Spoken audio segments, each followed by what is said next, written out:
Hello everyone, good morning. मैं Pravish Sharma, welcome back to my channel. आज का हमारा टॉपिक है गृह विज्ञान शिक्षण में पाठ्य योजना part 2, lesson plan in home science teaching part 2। तो आइए इसी विषय में हम बात करते हैं। आजकल यूरोप और भारत में जर्मन शिक्षा शास्त्री हार्वर्ड की पाठ्य योजना पद्धति प्रचलित है। हार्वर्ड ने प्रत्येक पाठ को 5 सोपानों में विभक्त करके क्रमशः एक एक सोपान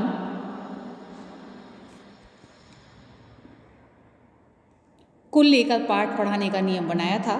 यह ढंग यद्यपि निर्दोष नहीं है, तब भी अनेक प्रकार के पाठों में इसका सफलतापूर्वक उपयोग किया जा सकता है और अन्य पाठों में आवश्यकता अनुकूल उचित परिवर्तन किया जा सकता है। परंतु सामान्यतः वैज्ञानिक विषयों के पाठों में उसका सुंदर प्रदर्शन होता है। हार्वर्ड मतानुसार प्रत्येक पाठ को 5 सोपानों में विभक्त कर लेना चाहिए, जो कि इस प्रकार से हैं। जो सोपान इन्होंने दिए हैं यहाँ हम देख रहे हैं। सबसे पहला पॉइंट इसमें आता है प्रस्तावना। प्रिपरेशन के अंतर्गत ही प्रस्तावना आता है। नेक्स्ट है उपस्थिति या प्रस्तुतिकरण, प्रेजेंटेशन। नेक्स्ट आता है तुलना, कंपैरिजन। नेक्स्ट आता है सिद्धांत निरूपण, जनरलाइजेशन। नेक्स्ट आता है प्रयोग यानी कि एप्लीकेशन। हार्वर्ड के इन 5 सोपानों को ध्यान में रखते हुए गृह विज्ञान शिक्षण में पाठ्य योजना किस प्रकार तैयार की जाएगी, इसको अब हम यहाँ पर देखेंगे। प्रत्येक पाठ का कोई उद्देश्य होता है और इस उद्देश्य का स्पष्ट ज्ञान शिक्षिका को होना चाहिए, अन्यथा शिक्षिका के इधर उधर भटकने की संभावना रहती है। अतएव शिक्षिका को पाठ्यक्रम में पाठ्य विषय तथा उद्देश्य भी लिख देने चाहिए। विषय का उद्देश्य स्पष्ट एवं निश्चित होना चाहिए। उद्देश्य को 2 भागों में विभक्त करते हैं, जो कि है यहाँ पर देख रहे हैं हम, सामान्य उद्देश्य और विशिष्ट उद्देश्य। अब देखेंगे सबसे पहले हम सामान्य उद्देश्य यानी कि जनरल ऑब्जेक्टिव्स। इसमें हमें ये बताना चाहिए कि किसी विषय विशेष को पढ़ाने में हमारा क्या लक्ष्य रहता है। ये सामान्य उद्देश्य या निर्देश ऐसा हो जो किसी विशेष विषय के किसी भी पाठ को पढ़ाते समय सर्वदा हमारे सम्मुख रहे।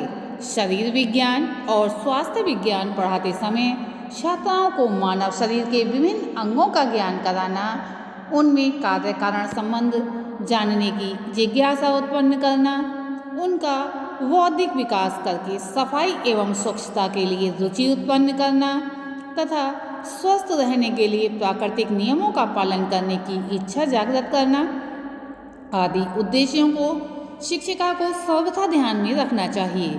ये सामान्य उद्देश्य पाठ्यक्रम में लिख देने चाहिए। इसके लिए शिक्षिका निरंतर प्रयास करे।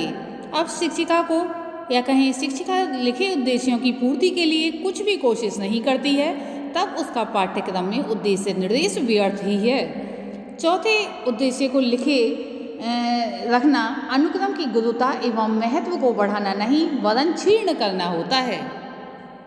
अब हम देखेंगे विशिष्ट उद्देश्य यानी कि स्पेसिफिक ऑब्जेक्टिव्स। इसमें हमें उन विशेष बातों का निर्देश करना चाहिए जो किसी विशेष पाठ के अध्ययन में हमें ध्यान में रखनी है।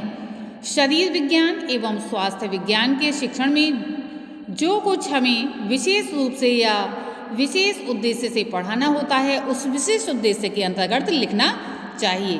किसी विशेष बीमारी का ज्ञान देते समय हमारा विशिष्ट उद्देश्य छात्राओं को बीमारी का कारण, लक्षण, साधन, उपचार तथा बचाव के उपाय आदि बताकर सफाई एवं स्वच्छता के प्रति अच्छी भावना उत्पन्न करना है। प्रायः देखने में आता है कि छात्र अध्यापिकाएं विशिष्ट तथा सामान्य उद्देश्यों में कोई भेद नहीं करती हैं। यहाँ ये भी बताना अवश्य चाहिए कि जो विशिष्ट उद्देश्य होते हैं और सामान्य उद्देश्य होते हैं उनमें अंतर रहता है।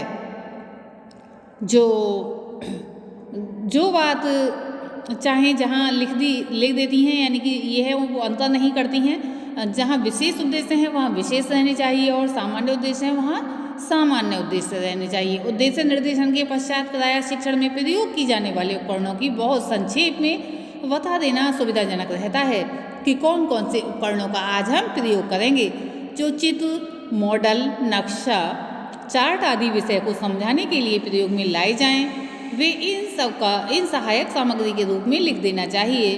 प्रयोगात्मक या प्रदर्शनात्मक पाठों में जो सामग्री प्रयोग या प्रदर्शन की क्रिया में प्रयोग में लाई जाती है, ये आवश्यक सामग्री के रूप में लिखी जा सकती है। जैसे आलू की टिकिया बनाना सिखाने की क्रिया में आलू, मटर, घी, नमक, मसाला आदि का संकेत पाठ्य योजना में कर देना चाहिए। पाठ की प्रस्तावना के उपरांत उपस्थिति या प्रस्तुतिकरण को लिखते समय ये निर्देश भी कर देना चाहिए कब और कहाँ किस उपकरण का प्रयोग होगा और कौन प्रदर्शन कब और कैसे दिखाया जाएगा। पाठ शुरू करने से पूर्व छात्राओं के अनुमानित पूर्व ज्ञान को भी लिख देना चाहिए। वास्तव में जो कुछ पढ़ाना होता है उसकी रूपरेखा उसी पूर्व ज्ञान के आधार पर बनाई जाती है। पूर्व ज्ञान का निर्देश करते समय हमें प्रस्तुत पाठ एवं उसके शिक्षण उद्देश्यों को भी ध्यान में रखना चाहिए जो बात प्रस्तुत पाठ में पढ़ाने के लिए जा रहे हैं। उसमें छात्राओं के जिस पूर्व ज्ञान की सहायता लेनी है उसी को पाठ्यक्रम में बताया जाएगा। गर्म कपड़ा धोना सिखाने के लिए सूती कपड़ा धोने की विधि के ज्ञान को पूर्व ज्ञान के रूप में लेंगे और इसके आधार पर नवीन पाठ का विकास करेंगे। इस प्रकार सूचना के उपरांत छात्राध्यापिका यानी टीचर स्टूडेंट पाठ को आरंभ करने हेतु प्रस्तावना प्रस्तुत करती हैं। इस सोपान के 2 लाभ हैं: बालिकाओं के कौतूहल, जिज्ञासा और रुचि को जागृत करना, प्रस्तुत पाठ का उद्देश्य बताना, बालिकाओं के अवधान को पढ़ाए जाने वाले पाठ की ओर आकर्षित करने के लिए उनसे कुछ प्रश्न पूछे जा सकते हैं। यदि प्रस्तुत पाठ का कुछ अंश पहले पढ़ाया जा चुका है तब तो कुछ प्रश्न उसी पठित अंश पर करके उसे दोहराया जा सकता है और उससे संबंधित स्थापित करते हुए आगे का काम आरंभ किया जा सकता है। परंतु नवीन पाठ में पूर्व ज्ञान के आधार पर कुछ विचारोद्दीपक प्रश्न पूछकर छात्राओं का ध्यान नए पाठ विषय की ओर जो है आकर्षित किया जा सकता है, आकर्षित किया जा सकता है। प्रस्तावना में पूछे गए प्रश्न इस प्रकार के होने चाहिए जो छात्राओं के बिखरे ध्यान को एकत्र करके उनकी रुचि प्रस्तुत पाठ में उत्पन्न करे। कभी कभी किसी सहायक सामग्री जैसे कि मॉडल, चित्र, नक्शा, नमूना आदि के आधार पर भी नया विषय प्रारंभ किया जा सकता है। घर की सफाई और सजावट विषय की पढ़ाई के लिए कुछ सजे सुंदर कमरों की तस्वीरें दिखाई जा सकती हैं और उनकी सहायता से कुछ प्रश्न जो है करके छात्राओं में सजावट के बारे में जानने की जिज्ञासा उत्पन्न की जा सकती है। जब छात्राओं का मन नए विषय को ग्रहण करने के लिए तैयार हो जाए तब उनको प्रस्तुत पाठ का उद्देश्य स्पष्ट शब्दों में बता देना चाहिए। जो उद्देश्य हम छात्राओं को बताएं उसका उल्लेख उद्देश्य कथन के अंतर्गत जो है पाठ संकेत में कर देना चाहिए।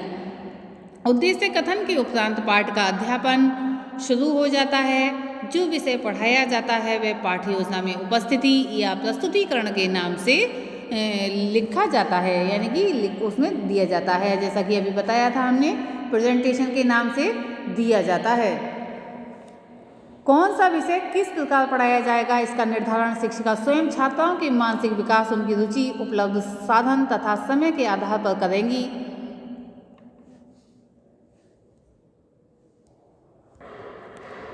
जब उद्देश्य कथन हो जाता है उसके बाद अध्यापन शुरू होता है और ये जो विषय पढ़ाया जाता है वह पाठ्य योजना में उपस्थिति या प्रस्तुतिकरण के नाम से जाना जाता है। शिक्षिका स्वयं छात्राओं के मानसिक विकास, उनकी रुचि, उपलब्ध साधन तथा समय के आधार पर चुनाव करती हैं, परंतु सामान्यतः जो छात्राध्यापिकाएं होती हैं प्रदर्शन, प्रयोग, प्रश्नोत्तर, दृष्टांत आदि को विषय का प्रस्तुतिकरण के आधार रूप ले लेती हैं। शिक्षिका का इस समक्ष ध्येय विषय को मनोरंजक एवं बोधगम्य बनाना होता है। प्रवचन, प्रदर्शन, प्रयोग आदि का तो शिक्षण के विभिन्न साधन हैं, परंतु यहाँ पर जो इस अध्याय में कहें जो कि है पाठ्य योजना निर्माण, एक तरह से कहें तो इसमें विस्तार पूर्वक वर्णन किया जा रहा है। इसलिए अब यहाँ ये कहना ही पर्याप्त होगा कि ये साधन यदि शिक्षण विधि के रूप में सर्वदा प्रस्तुतिकरण के सोपान में लाए जाते हैं तब शिक्षण पूर्णतः सफल नहीं हो सकता, उसमें कहीं ना कहीं दोष आ जाता है और शिक्षण उद्देश्यों की पूर्ति भी अधूरी रह जाती है जब प्रयोग उसी सीमा तक वांछित होता है जहाँ तक कि ये साधन के रूप में रहें। प्रवचन में भाषा सरल और प्रभावशाली होनी चाहिए। अगर कठिन भाषा होगी तो प्रभाव पाठ का नहीं पड़ेगा क्योंकि छात्राएं समझ नहीं पाएंगे। इसके अतिरिक्त प्रस्तुतिकरण में सुनी हुई बात को पुष्ट करने का समय देने के लिए श्यामपट का प्रयोग कर लेना चाहिए। खंडों में विभाजित किए गए पाठ में प्रत्येक खंड की समाप्ति पर उसका सारांश जो है इस श्यामपट पर स्पष्ट रूप से लिखा जाना चाहिए। पाठ योजना में ये स्पष्ट लिखना चाहिए कि प्रत्येक भाग में कितना विषय पढ़ाया जाएगा, कैसे पढ़ाया जाएगा, किन उपकरणों की सहायता किन किन अवसरों पर ली जाएगी तथा उनके संबंध में कौन कौन से प्रश्न पूछे जाएंगे। इन सब का निर्धारण करने के लिए शिक्षिका को सावधानी एवं कुशलता की आवश्यकता होती है। हार्वर्ड के शिक्षण सोपानों के अनुसार प्रस्तुतिकरण के उपरांत तुलना और फिर सिद्धांत निरूपण सोपान रखे गए हैं। वैज्ञानिक अनुसंधान, व्याकरण और गणित आदि के विज्ञानवर्धक पाठों में हार्वर्ड की शिक्षण विधि मनोवैज्ञानिक ठहरती है। इसी कारण अब भी इसका प्रचलन पाया जाता है। अध्यापन का ये सिद्धांत केवल उन्हीं पाठों में प्रयुक्त होता है जिनका उद्देश्य छात्राओं को नए तथ्य बताना होता है। जब ज्ञानवर्धक पाठों में हार्वर्ड के 5 सोपान उचित रूप से लागू हो जाते हैं, तब क्रियान्वित या कहें क्रियात्मक पाठों के शिक्षण में यह सब सोपान सफल शिक्षण के साधन नहीं होते। उनमें प्रस्तुतिकरण के उपरांत अभ्यास का प्रयोग नामक सोपान लिया जाता है। इसके अनुसार प्रस्तुतिकरण में सिलाई की गई क्रिया जो है गृह विज्ञान की शिक्षिकाओं द्वारा अभ्यास कराया जाता है। गृह विज्ञान शिक्षण कलात्मक और वैज्ञानिक दोनों ही हैं, यानी कि विज्ञान के साथ साथ इसमें कला भी है। अतः इसके कुछ पाठों में यदि हार्वर्ड के पाठ्य योजना सिद्धांत का अनुसरण किया जाता है, परंतु कुछ अन्य पाठों में सफलता हेतु परिवर्तन करना वांछित हो जाता है। विभिन्न प्रकार के बर्तनों की सफाई के बारे में बताने या फिर प्रदर्शन करने के उपरांत छात्राओं को वास्तव में बर्तनों की सफाई करने के लिए कहा जाता है। अभ्यास सोपान में शिक्षिका बहुत सजग रहकर छात्राओं द्वारा किए गए कार्य का निरीक्षण करती हैं और ये तो तर्क जो है यहाँ जहाँ तहाँ निर्देश भी देती रहती हैं जहाँ उन्हें कमियाँ लगती हैं। इससे कार्य सफलतापूर्वक हो जाता है। कभी कभी समय के अभाव के कारण अभ्यास उसी दिन न कराकर अगले दिन कराया जाता है, जिन विषयों में छात्राओं को केवल ज्ञान ग्रहण करना ही नहीं वरन हस्त कुशलता भी प्राप्त करनी होती है। उनमें इस सोपान को यथोचित स्थान देना चाहिए।